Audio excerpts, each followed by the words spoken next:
pembelajaran bahasa Indonesia. Kebahasaan resensi. Sebelum kita mulai, saya akan menyajikan peta konsep materi yang akan kita bahas pada video kali ini.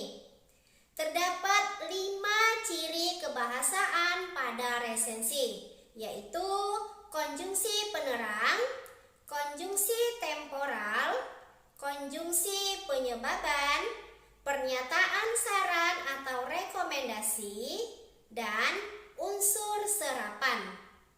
Kita bahas satu persatu. Yang pertama, konjungsi penerang. Dalam resensi, salah satu ciri atau kaidah kebahasaan adalah banyak menggunakan konjungsi penerang. Apa ya maksudnya? Dan seperti apa contohnya? Konjungsi penerang adalah kata penghubung yang berfungsi menjelaskan atau menginformasikan suatu hal dalam kalimat. Konjungsi penerang ditandai dengan kata-kata seperti bahwa, yakni, dan yaitu.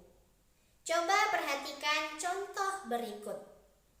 Ia mengatakan bahwa kesulitanlah yang menjadi cambuk untuk terus maju. Kali ini yang diutus untuk menghadiri konferensi tersebut hanya dia, yakni si burung merak. Salah satu novel yang sempat dilarang beredar yaitu novel Bumi Manusia. Masih melanjutkan ciri kebahasaan pada resensi, kita akan membahas ciri yang berupa konjungsi, yaitu konjungsi temporal. Apa saja contohnya? Seperti apa ya penggunaan konjungsi temporal pada resensi? Konjungsi temporal adalah kata penghubung yang berfungsi menyatakan keterangan waktu. Konjungsi temporal ditandai oleh kata-kata seperti sewaktu, sejak, semenjak, kemudian, dan akhirnya. Sekarang perhatikan contoh pada resensi yang mengandung konjungsi temporal. Sejak kecil, Dahlan hidup dalam perjuangan. Tidak ada yang berubah dalam dirinya semenjak ia menjadi orang nomor 1 di salah satu BUMN tersebut. Setelah menyelesaikan pendidikan di kampung halaman, kemudian ia melanjutkan pendidikannya di Jakarta.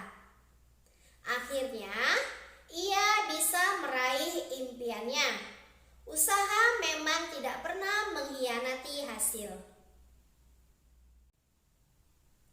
Konjungsi penyebaban. Konjungsi ini dikenal sebagai penanda ciri kebahasaan resensi. Apa sajakah kata yang digunakan sebagai konjungsi penyebaban? Konjungsi penyebaban adalah kata penghubung yang berfungsi menyatakan penyebab atau alasan. Konjungsi penyebaban ditandai oleh kata-kata seperti karena dan sebab. Perhatikan contohnya. Buku ini layak dibaca oleh semua kalangan karena mengandung nilai kehidupan yang baik untuk diteladani. Buku tersebut memiliki sedikit kelemahan sebab ilustrasi pada sampul buku kurang menggambarkan isi buku. Pernyataan saran atau rekomendasi. Saat kita mengunjungi tempat baru, misalnya rumah makan, tentu kita akan membaca testimoni dari orang yang pernah mengunjungi tempat tersebut untuk mendapatkan rekomendasi atau Sama halnya dengan resensi.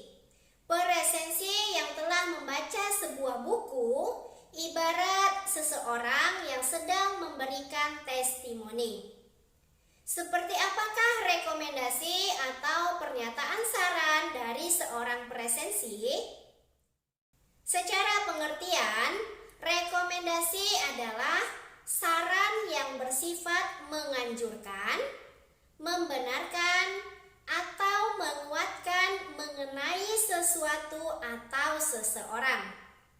Rekomendasi sangat penting untuk meyakinkan orang lain bahwa sesuatu atau seseorang layak dan tepat. Misalnya saat kita ingin membeli barang via online shop, umumnya calon pembeli akan melihat testimoni dari para pembeli online shop tersebut. Jika testimoninya positif, tentu saja para calon pembeli akan yakin untuk membeli barang pada toko tersebut. Itulah kekuatan dari sebuah rekomendasi. Rekomendasi merupakan sebuah proses komunikasi yang berguna untuk memberikan informasi secara personal. Dalam resensi, salah satu ciri atau kaidah kebahasaannya adalah berupa pernyataan saran. Pernyataan saran ini umumnya diletakkan pada bagian isi atau penutup resensi. Pernyataan saran pada resensi ditandai oleh jangan, harus, dan hendaknya. Unsur serapan. Mengambil kata dari bahasa lain tidak dapat dilakukan dengan sembarangan. Perlu melalui proses penyerapan yang disesuaikan dengan kaidah bahasa Indonesia agar tepat makna dan konteksnya. Menurut KBBI, kata serapan adalah kata yang diserap dari bahasa lain berdasarkan kaidah bahasa penerima. Dalam hal ini tentu saja bahasa Indonesia. Umumnya ada beberapa kaidah atau aturan yang berkaitan dengan unsur serapan. Di antaranya, satu bunyi bahasa dilambangkan dengan satu huruf, kecuali untuk gabungan konsonan seperti KH, NG, NY, dan SY. Contohnya pada kata foto diserap menjadi foto karena di dalam bahasa Indonesia tidak mengenal gabungan konsonan PH. Kedua, penulisan unsur serapan harus disesuaikan dengan cara pengucapan yang berlaku dalam bahasa Indonesia. Contohnya kata cek menjadi cek, kata tim menjadi tim. Ketiga, penulisan unsur serapan diupayakan agar tidak jauh berbeda dengan kata aslinya.